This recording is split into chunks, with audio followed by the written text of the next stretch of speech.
Hello, everyone. Welcome to another episode of the Legally Brief podcast.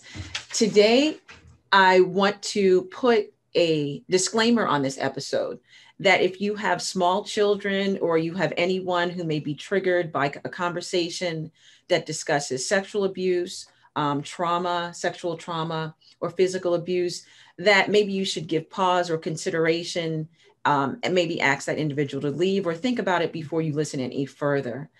I have the absolute pleasure today to be speaking with Christina Sanford. Christina is joining us to really give some good guidance to really explore the topic of trauma, sexual abuse, physical abuse that occurs and how we can move through. It's usually not my nature to give long lead in or intros, but I do think that it's worth noting that Christina is the founder and CEO of the Living Water Institute. It's a women's leadership developmental firm near Phoenix, Arizona. She is also a keynote speaker. She's a licensed psychotherapist, and she has over 2 decades in dealing with the behavioral sciences. So that's what I'm going to say. And Christine, of course, is going to talk more about herself and what she does. But I always like to kind of open each show with a little bit of an icebreaker to get the listeners to get to know someone that I've spoken with and really am fond of. And that's why I asked them to come on the show. So I open always, Christina, I like to not just say, well, what did you want to be when you grew up? Or what do you do now? I kind of say, we look at on the show cultural influences and authority figures. So what did culture and family or even any authority figures in your life, what did they label you or say you would become when you grew up? I think one of the things that I heard a lot was teacher, because my mother is a teacher. I also heard people say that I would, as I got older, that I would be a social worker. I did end up becoming a social worker, sort of against my will. And so that whole journey has been very interesting over the last 20 years because it actually has morphed back into more of who I really am. And although I am a proponent of justice and I am an activist at heart, like social workers are, a lot of my other gifts are also in play right now at this time in my career that have nothing to do necessarily with social work. Look at that. So that's always interesting because I think it's your origin story. It's the institutions, it's the authority figures that can really have an impact on your life, but that doesn't necessarily mean that it has to define your life or any instance or incident. We're going to focus today about trauma, and that trauma can take the form of abuse, be it of a sexual, physical, or emotional nature. Trauma can be hidden within the body. It can be hidden in the mind. So I want us to talk about that. That's some of the things that we're going to discuss. But I wanted to frame our conversation and start out. So Christina, I have been just riveted nonstop with a book I've been reading called Cassandra Speaks. The book is written by Elizabeth Lesser. And I'm telling you, everyone knows that listens to this knows that one thing, I'm a podcast geek. I love podcasts, but then my second love is Audible, anything Audible on the Audible books, any the series, the classes. So I was listening to this book, and the book is one that I really think every woman and everyone that knows a woman needs to read. Yes. And it is based on the direct correlation between what has happened through the generations historically, and you find the imprint in the arts, you find it in the biblical writers, you find it in religion, you find it in culture. What has happened to cause for women to lose their voices, but more importantly, for the feminine, for the female form, why has it been removed out of culture? Why has it been removed? And the imbalancement that has happened to our world, the direct impact that not having that female voice, not having that impact in our world, and how it's really been a detriment to all genders, to all people. It's not only women, but it's to men also. So I wanted to use that book, Cassandra Speaks, and I'm going to link to that in the show notes to really frame our conversation. And I'll use this segue. So in the book, Miss Lesser speaks to the story of Eve, Adam and Eve. She speaks to the story of Pandora's box and also Cassandra and some Greek mythology, and talks about, well, what if women had written the story? Or what if they had even been consulted or had an impact on the story? So, framing that, using that as kind of our anchor for this discussion, can you talk a little bit about where you've seen in your practice why women lose their voices and how we're all impacted? We could just start with that. Absolutely. When we're born, we come out with a voice, we come out whole. And that wholeness is inclusive of a voice, whether we are male or female. But for women, girls, females in particular, as our voices develop and emerge, right around the age of about 10 or 11, there is an attempt made by our socialization to subvert that voice.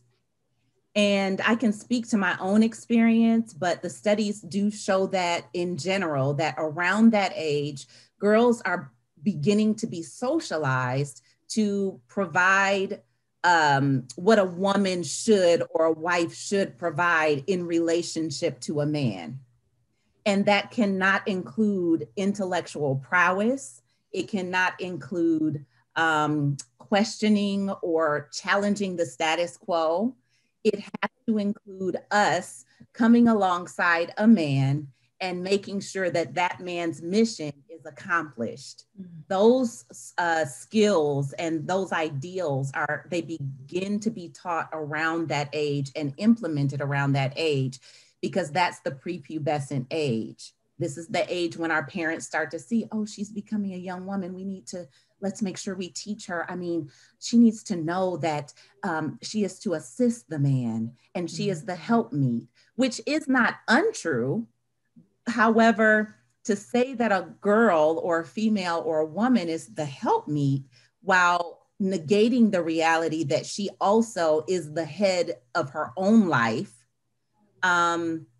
it damages the existence of a woman and it subverts her path. It obstructs her path.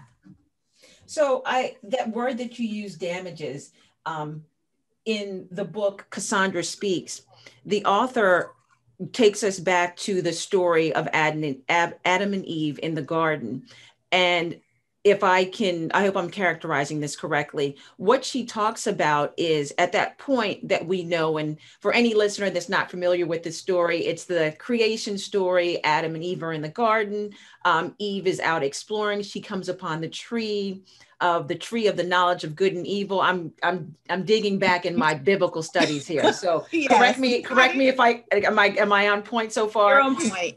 And the Adam and Eve they have been warned not to touch the tree. And as the writer of Genesis goes on to speak, we learn that Eve is tempted, takes a bite of the fruit, and then offers some to Adam. So now in the book Cassandra Speaks, the writer gives the interesting perspective that Eve is, what if the story were to show that she was being curious and her curiosity was punished? And as a result of that, every writer, every religious institution since then, they have punished women. We have been, our curiosity, our ability to make decisions for ourselves, we've been cursed. So when you say damaged in what you were just talking about, the whole idea that you don't have authority over yourself, you don't have authority over your mind and your body, talk about how that could then lead to you being taken advantage of. What could that damage that happens first in the mind lead to an external trauma? Oh, that's such a good question. During those formative years that I talked about, around 10, 11, prepubescent age for girls, again, we're taught that we are to align ourselves with someone else's mission and someone else's purpose and to forget our own. And if we are giving our will over to someone else, then how can we then have a path to our own destiny, to our own calling, to our own purpose? That path being obstructed is damaging to our inner self, our self-worth, our sense of independence and autonomy. We begin to believe that somehow our job is to ensure that we are pleasing and appeasing the needs of others only and not our own. And so that's where the damage comes in, because we are operating at that point from a perspective of my life is predicated on otherness, someone's ideas of what I should do. And so I'm not really living my own life. And so how does that play into maybe someone coming and beginning to try to groom me? My job is to appease others. My job is to meet other people's needs. Well, he said that what we were doing was okay because he was so lonely. And so I'm meeting his need. And it feels uncomfortable, but I'm going to do it anyway. So there we go. I think then that voice, and I know that you're the voice of, and giving this an identity, a name, a voice of a survivor who has gone through some type of sexual, physical, or emotional trauma. I know that it could happen. We know that it can happen before that prepubescent age, before 11, 12. And I wonder if we can shift the conversation a little bit, because also in the book, Cassandra Speaks, they talk about the creation story. They talk about some of the other religious institutions. Can we speak now specifically to where we find that trauma, where we find that loss of the female voice, if we're looking at the church, and if we were looking at, if we can even drill down a little bit further, if we're looking at the faith known as the Seventh-day Adventist faith? Can you talk a little bit about, and you can even introduce what exactly the Seventh-day Adventist Church is, some of the tenets, and talk a little bit about that? Absolutely. So the Seventh-day Adventist Church started in the mid 1800s, and it started as a movement of Christians who wanted to learn more about prophecy and to observe the seventh-day Sabbath, which is the Jewish Sabbath. It's a Christian Sabbath, but people know it as the Jewish Sabbath. And it became a movement that kind of morphed into an organized religion. It was not initially a religion or a denomination. It was a movement of Christians. And so some of the tenets of Seventh-day Adventism with regard to women, in the faith, in the Adventist faith, women are taught to be extremely modest. Women are taught to, from a young age, to ensure that they do not tempt men. Women are taught to ensure that they are not overstepping men in their in the way that they communicate, in the way that they engage with the world, specifically with leadership in the church. And for a very long time, up until recently, women were taught that they were not to be leaders, specifically the ultimate leader or pastor in the church, because it was against what the Bible or how they interpreted the Bible. And so women really served a very subservient role in the Seventh-day Adventist Church over time. That is slowly changing, but those fundamental tenets are difficult to unearth. And people are working tirelessly inside the church to try to dismantle some of these erroneous beliefs and the system of really patriarchy in the global church. That's within the church. So we are hitting on, and I see patterns. I love patterns, patterns in behavior, because I think that once you identify a pattern, you see a system, and it's only when you become aware of something that's broken, can you even think about fixing it. So I think that what we've gone through right now, we see that the loss of the female authority, the loss of the female voice and form happens first when you are groomed, or it's normalized as a child. So you're Yes. taught that. You're taught that, be it in the home, you're taught that in the different school or settings that you're in. But then it also sounds like we're seeing that when you go out now into your religion. So if you're going to church, that's also what's expected of you. We see it in, many places in the Bible and in other churches. And then now I want to take us to, so then we have a layer. So now we have a foundation. First, you're taught it. First, you're groomed to believe that. Then you see it outside of your immediate family in the different cultures and institutions. And then what happens then when you have someone who encounters the trauma of sexual and psychological abuse, which it would seem to me would be kind of that third layer in the system that really then may completely silence a woman. What happens? Yes. And if you can, I know that we spoke before the show in particular about a young lady and a Facebook Live video. So this video is out there. I'll link to it in the notes so viewers can see it themselves. And I found it to be very poignant about this woman and her story. So I won't talk much more. Can you just set it up for the listeners and how it is that this individual could have now lost their voice for a third time or a third layer in the system? Absolutely. So there was a young lady who posted a Facebook live broadcast a couple of months ago. Her name is Danielle Simmons. She's in her mid-30s, and she reported in this sort of tell-all video, two-part video, that starting in 2009, she had lost both of her parents in a tragic car accident simultaneously. She was 23 years old, the oldest in a sibship of 4, I believe, and she was brought home to really bury her parents alone. She was referred by a friend of hers to a pastor who could help her with estate planning. And that pastor did help her with the estate planning and the funeral arrangements for her parents. However, in that process, they became close friends.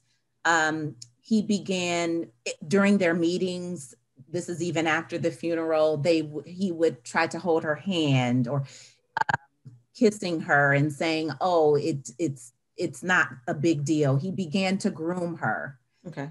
Again, she was 23 years old. She had grown up in the Seventh-day Adventist Church and was socialized in the typical way that a person in the Seventh-day Adventist Church would be, in the traditional ideals. So Okay. she was very naive. She was still a virgin at 23. And she really had no knowledge about how men operated, no knowledge of relationships, anything like that. And so she began to be groomed by this pastor. Mm-hmm. And eventually the pastor, after petting and fondling and hand holding and kissing, her confusion with things was quelled by his sort of stance of certainty. Oh, this is fine. This is okay. I mean, I'm so lonely and you're here for me, just like I was here for you to help you bury your parents. So, and she discusses this on her video. Absolutely. Okay. Mm-hmm. Yeah, she talks about this in the video. And so after several years, she tried to leave a couple of times, but throughout the course of that time, again, they're very good friends. He introduces her to another pastor. And this pastor happens to be single at the time, divorced, single. And so that pastor develops a sexual relationship with her. And in some ways, she's sort of being passed around. This happens 2 or 3 times throughout the course of this relationship with the first pastor. Okay. Okay. All throughout this time, she is believing that somehow this is right, that even though it feels wrong, that he's telling me that it's okay. And so I guess I should just believe him. He's a pastor, he's in leadership. He is lonely, he has problems with his wife. I can help him. Okay. He's the authority figure in this scenario. The authority figure, absolutely. Mm-hmm. And so when he passes her on to the other pastor, she trusts him. And she thinks, oh, well, he wants me to be friends with this pastor too. We're just all going to be really good friends. Again, you know, she was very inexperienced and also just needing someone to be there for her. Her father was dead, had died tragically. Mm-hmm. And so that space was empty in her life. And so this pastor comes in as a pseudo filler for the father who had protected her up to that point in her life. And so anyway, that was a sexual relationship. The second relationship became a sexual relationship. And then there was a third pastor that she was introduced to. And that, I believe that she reported that pastor raped her. And so all of this traumatization around spiritual and religious themes is what has damaged, and she's getting therapy and trying to get help, Danielle Simmons in a myriad ways. Right. So here, I think that example speaks directly, and you just now gave us the third layer, however you want to think of an analogy, the third cog in this system. You had the normalizing of these thoughts. You don't have a voice as a child. You trust authority figures, distrust yourself. She may have saw it in the imaging, whether it's imaging in artwork, in the Bible, in stories, in Hollywood movies. All of this is being fed to you. And then you internalize that. Then you go outside of the home, outside of your bubble, so to speak. And you also get a second layer of this through the form of a religious institution or educational institution. And then right when you should be using your voice, it's gone. Yes. And that's when the trauma comes in. Yes. You know, how can you talk to a little bit about staying on the topic of Danielle and this happening in this spiritual church setting? How do you think this abuse, and we'll call it a spiritual abuse, mm-hmm. on top of also being a sexual and an emotional trauma and assault and a crime, and if yes. she's saying that there was a rape, how do yes. you think this spiritual abuse directly affects women? One of the ways that I believe that it affects us most, because of how we're wired as women, we're very multifaceted in our thinking, and we're just simply wired toward more spiritual matters. We are easily connect to the spiritual, and really that's just the way we were wired. The way we think is different from men, which is another conversation that we can have about how the world is now trying to morph men and women together and see no difference, but there is a difference. But in terms of spiritual abuse, the very depths of a woman's soul, her thinking, her thought life, her feelings, her emotions, her will, are geared toward spirituality, are geared toward understanding that there's something greater than her. Mm-hmm. That it doesn't begin and end with her. Mm-hmm. And part of that is how we're socialized, but it's also the way we're naturally wired. And so when we are spiritually abused, when we experience maltreatment that occurs as a result of a spiritual leader's manipulation and control, that hits us at a very deep and profound level. And it proliferates throughout our lives in many different relationships. It changes the way we believe in spirituality. It changes what we believe about God. It changes how we perceive our social environment. It changes the way we interact with our current or our future partner. For Danielle, she was 23 and unmarried. So when and if she does enter into an intimate relationship with someone, these the remnants of these experiences, starting with her virginity being lost in the context of an abusive situation, all of that will be carried with her into her next intimate relationship. Even if she gets therapy and good therapy, she's still carrying it. It may not be keeping her bound spiritually and socially, but she's carrying it with her. And that is the damage that is being done. That deep level of spiritual damage that damages your perception of who you are, who God is, and who you are in his eyes and in the context of the world in which you live.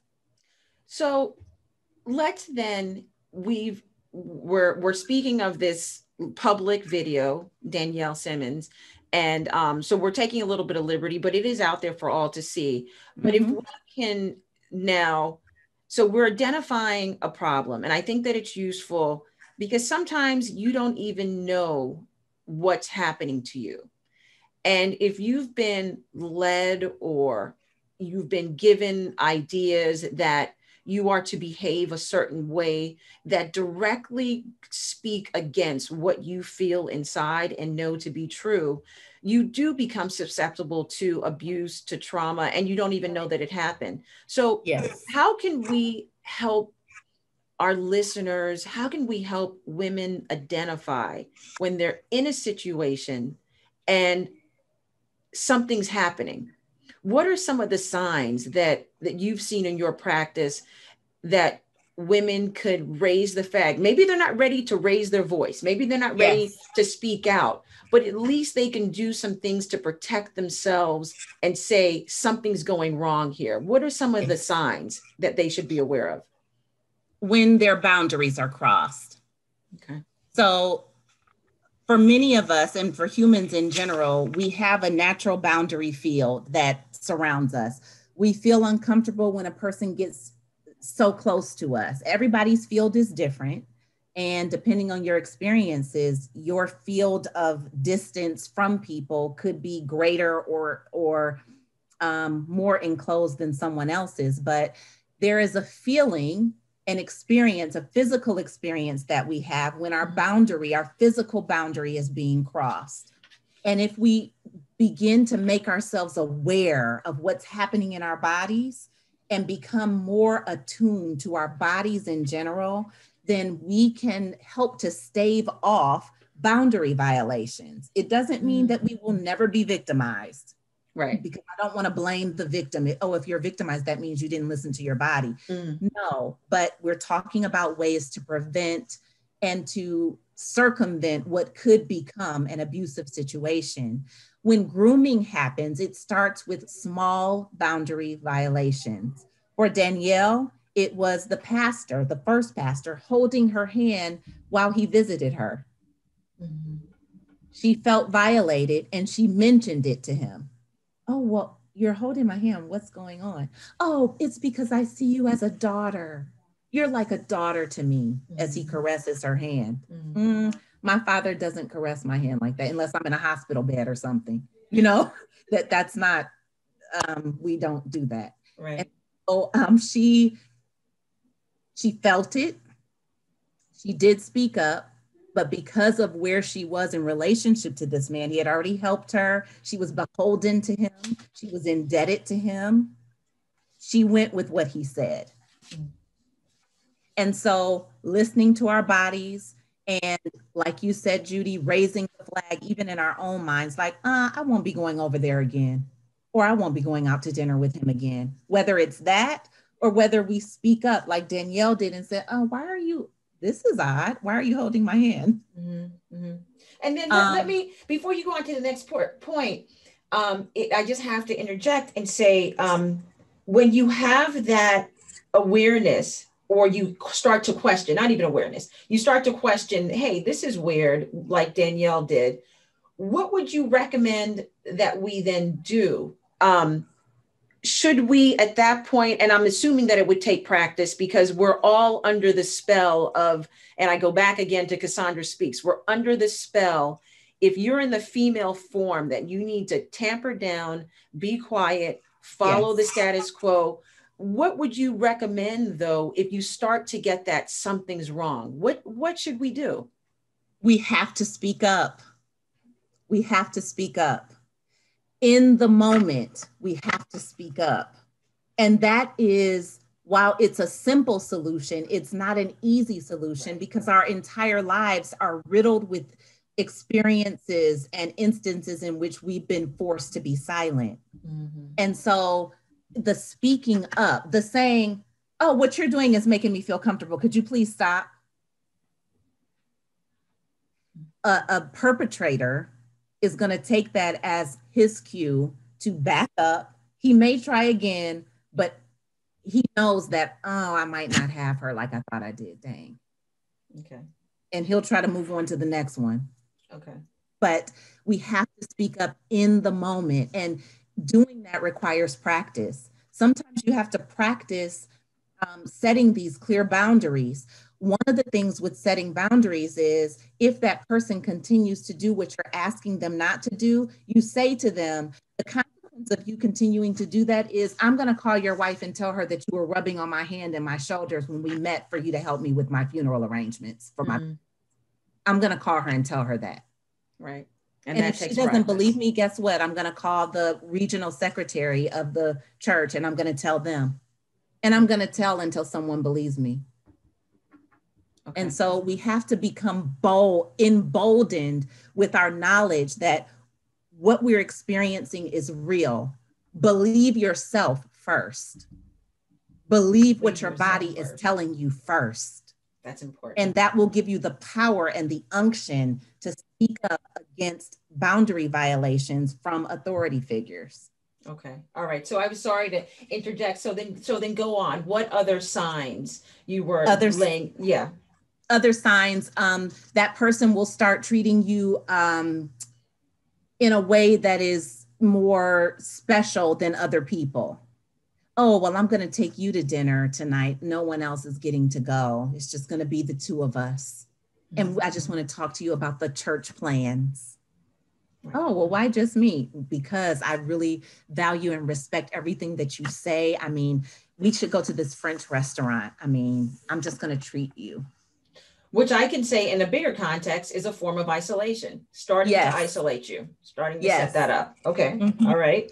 That person, you may raise a question about what's happening in the relationship. Like, this doesn't seem right. I mean, but you're married and yeah, but I mean, my marriage is falling apart. I'm just so lonely. And you just take away the loneliness.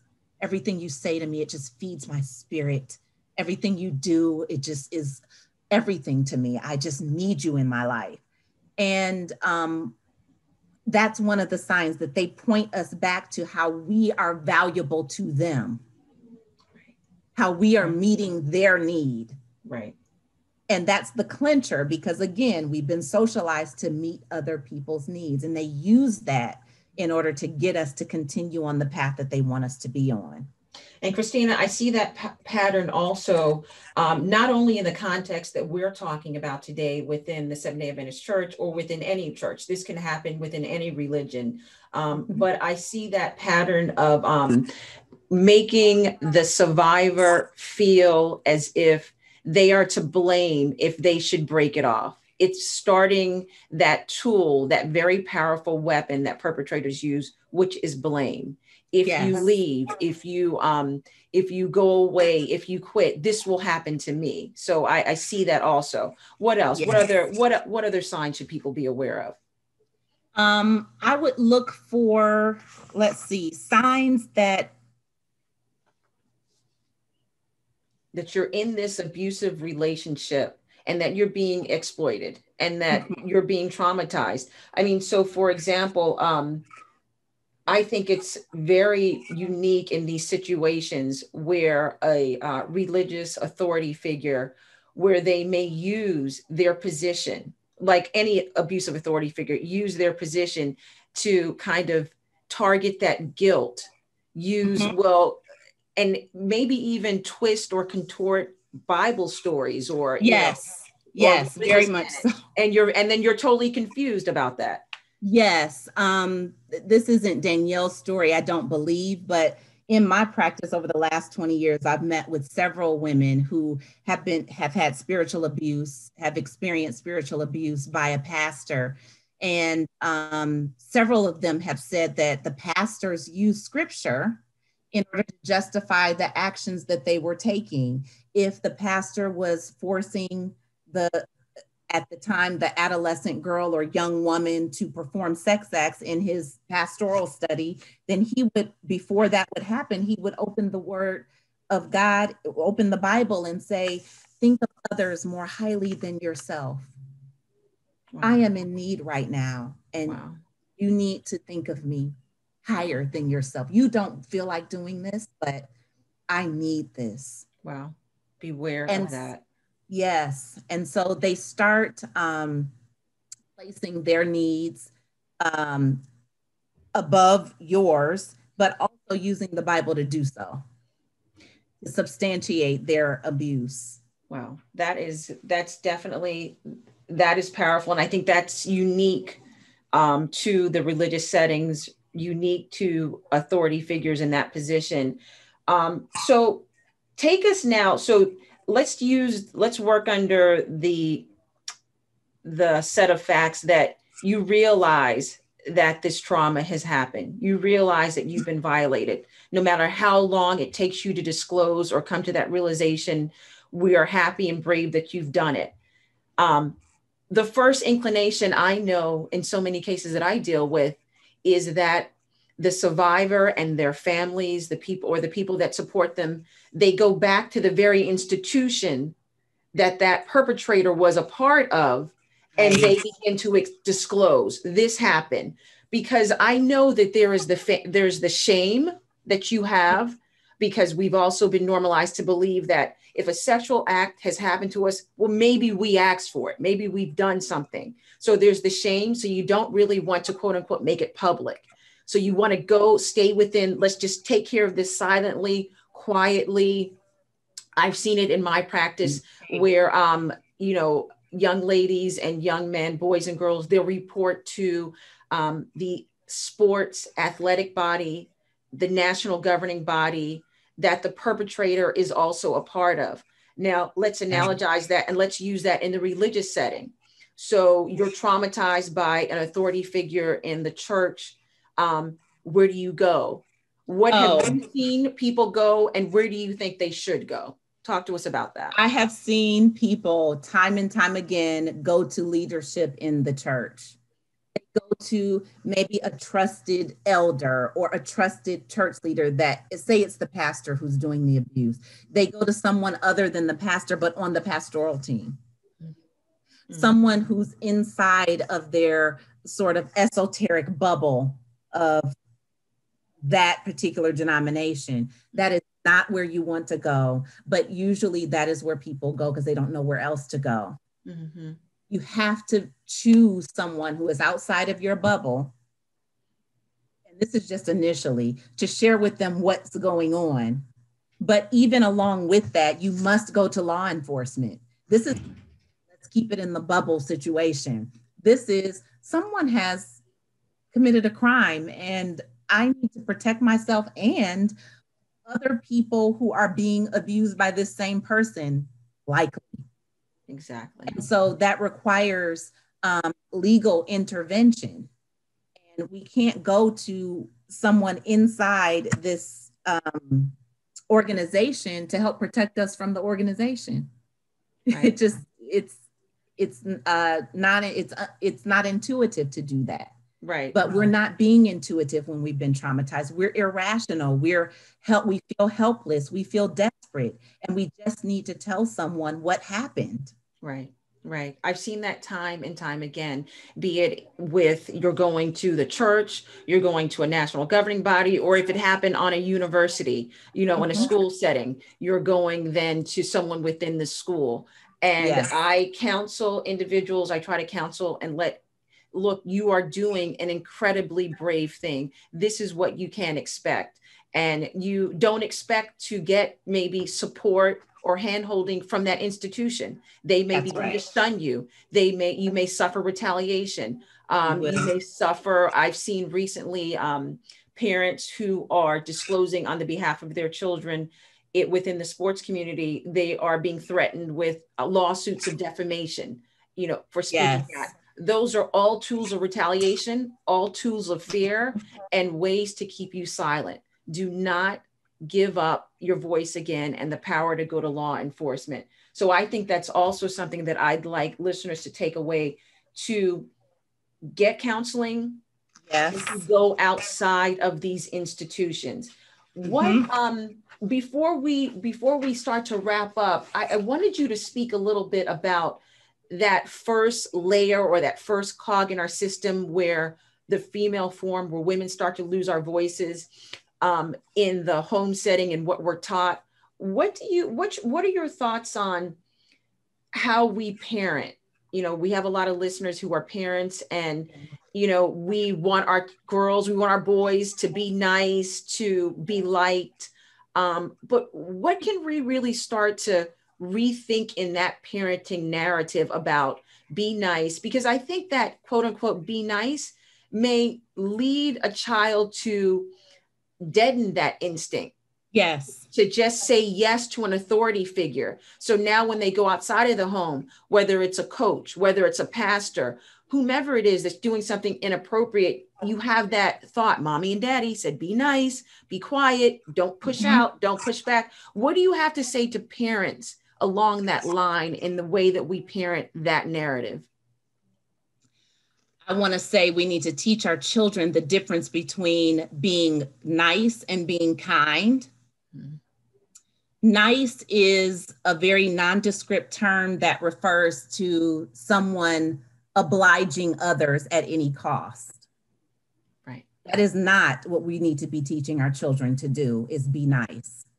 We do need to be teaching them to be kind. And in being kind, we are not just being kind to others, but being kind to ourselves and honoring our own internal barometer for safety. That means if Uncle Joe comes up and Uncle Joe is a little bit creepy to our child from our child's perspective, and he may be have Right. some problems with sexual impropriety, pedophilia, we don't know. But Uncle Joe makes the child feel uncomfortable.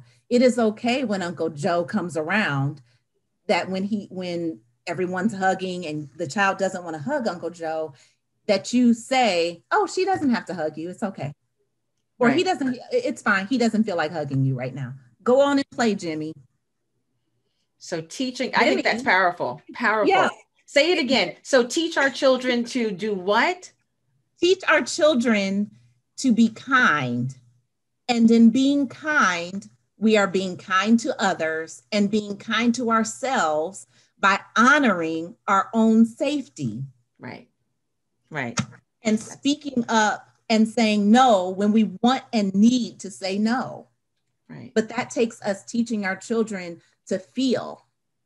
When we're perpetually telling our children what they should feel, that subverts the power within them to be able to connect with what they are feeling. We can't keep doing that. That is why so many children continue to be abused on a long-term basis, because they're taught this way. They're taught, yes, hug Uncle Joe. Oh, Uncle Joe asked you to go in the room with him. You should obey. Right. No, I shouldn't obey. I don't feel safe. And I'm saying no. And I'm going to go tell my mommy Right. or someone else who could do something about it. Whoever Right. that is, mommy, daddy, Right. grandma, someone. Be be kind. Don't teach our kids to be nice. No. because it's a detriment to the voice. And I know that we've spent most of the show using casting the perpetrator in a male pronoun, but we both know that perpetrators can be in a female form and in a male Yes. form and in anything between. So Yes, I they do. can. I do want to highlight that. I mean, we are just touching the surface. I know that we're going to have to come back because I know from my prior conversations with you, you have a wealth of knowledge on how to help victims through trauma, help us before we even get to that point, identify trauma. Can you talk a little bit now about your practice, who you help, who you speak to? Because I know that there's going to be some listener out there that's going to be directly helped by what you do. Absolutely.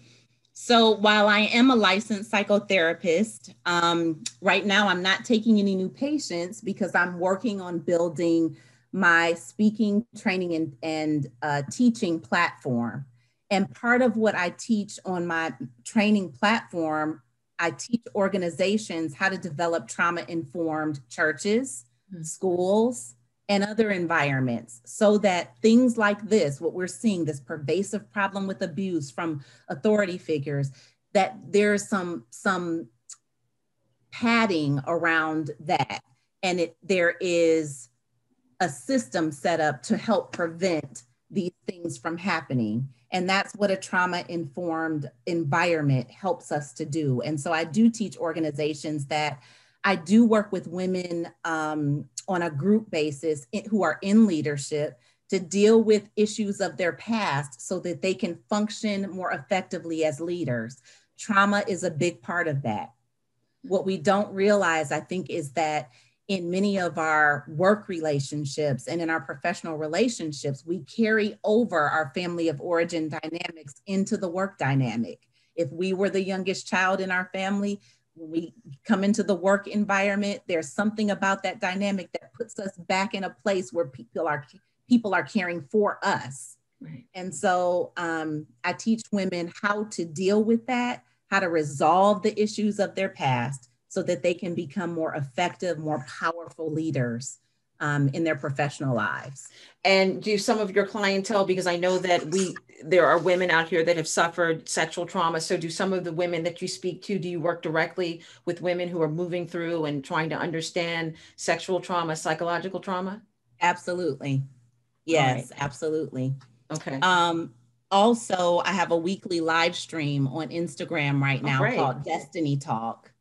And during that 30 minutes or so on Destiny Talk, we talk about matters of the heart, relationship issues, trauma specifically, how to move forward in your purpose, even when you have all these sort of things in the way that you haven't dealt with.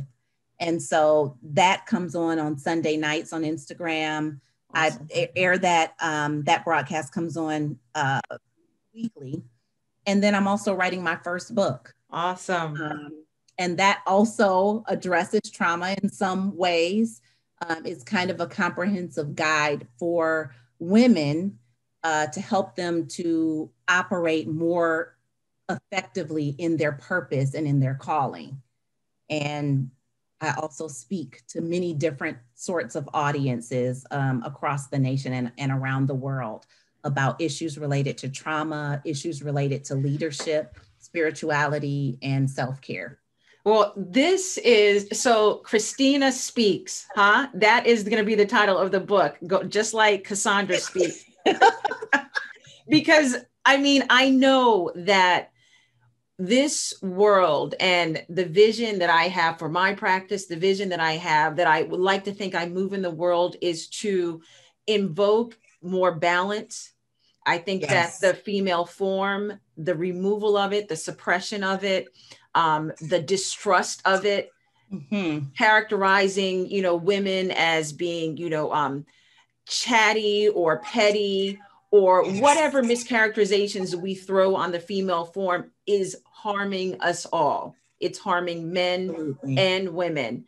I know that I have to have you back because I had pulled up and I wanted us to talk about some of the stats that we see, the statistics that we know are happening, not only on in the universe or the world as a whole, but specifically focusing on college campuses and talking about the sex abuse that's occurring and how women are, were forced into silence, or even sex abuse that's reported and it's not taken seriously. We know that's been a systemic problem. So I want to talk about that with you coming up.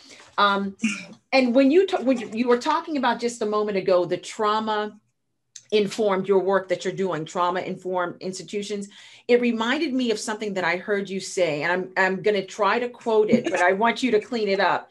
It was one you had said, and it was so powerful for me. So when you suffer, when girls, when women, when we suffer, and boys, I'm including all genders and everything in between, when you suffer a trauma, it's not that just the trauma that is impactful, but also the response of those around you. Do you say that? Say that for exactly what you're. That was, I love that. Say that and explain that as we end this episode. I think that's very important for everyone to know. But people look at trauma and they say, "Oh, that's the most horrible thing that could ever happen to someone." In my 20 years, going on 22 years of practice with working with women specifically to recover from sexual trauma, it is not the act or acts of sexual trauma that occurred or happened to them that is the most impactful. Yes, we process that. Yes, we look at the nuances of it. The most impactful thing and the most important thing when we're looking at healing is the response of the caregivers who were placed at the gate to protect that child, that woman, that person. It is their response that has the greatest impact on that person's development and their healing from the point that the trauma stops all the way through the rest of their lives. Wow. And it's very important when we're looking at organizations that we understand that if we're leading an organization or if we're part of an organization, that we first listen to the victim, we believe the victim, we report whatever is being alleged to the proper legal authorities, not in the church, because they're not the law, in the community. And then we provide a support network around that person to help them to feel safe and protected from retaliation, from scorn, from ridicule. Yes. We set that up for them because that is the biggest indicator of ultimate healing and wholeness throughout that person's life from that point forward. That, what you just said, I am definitely going to put in the show notes because I think that is so important. Christina, what you just set up is the world and the vision that we are aiming for, that we want, that we're shooting for.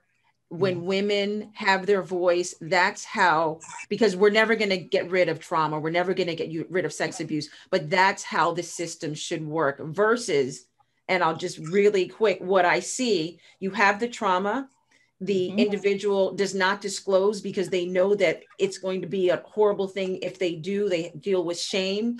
And then when they finally do get up the courage to either fully disclose or partially disclose, they're met with disbelief, they're met with scorn, they're met with blame, and then they go directly to the institution where that authority figure is also a part of, and there's no reporting, there's no support, and then you get isolation and you get retaliation. So that's how it is now. And what we want, everyone, is we want the system, we want the process that Christina just described.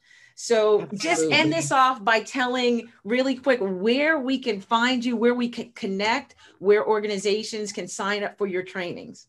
Absolutely. You can find me at ChristinaSanfordSpeaks.com. My name is spelled with a C, so it's CHRISTINA, ChristinaSanfordSpeaks.com. On social media, I am at Christina Sanford Speaks. If you want to reach me by phone, I reach by phone, and that number is 623-226-8287 right here in Phoenix. Awesome. And I'm going to put everything, how to reach you, in our show notes. Thank you so much for appearing today. Thank you so much for sharing with the audience. And thank you for having me, Judy. I'm going to have you back. Pleasure. Definitely going to have you back. Take care. You too.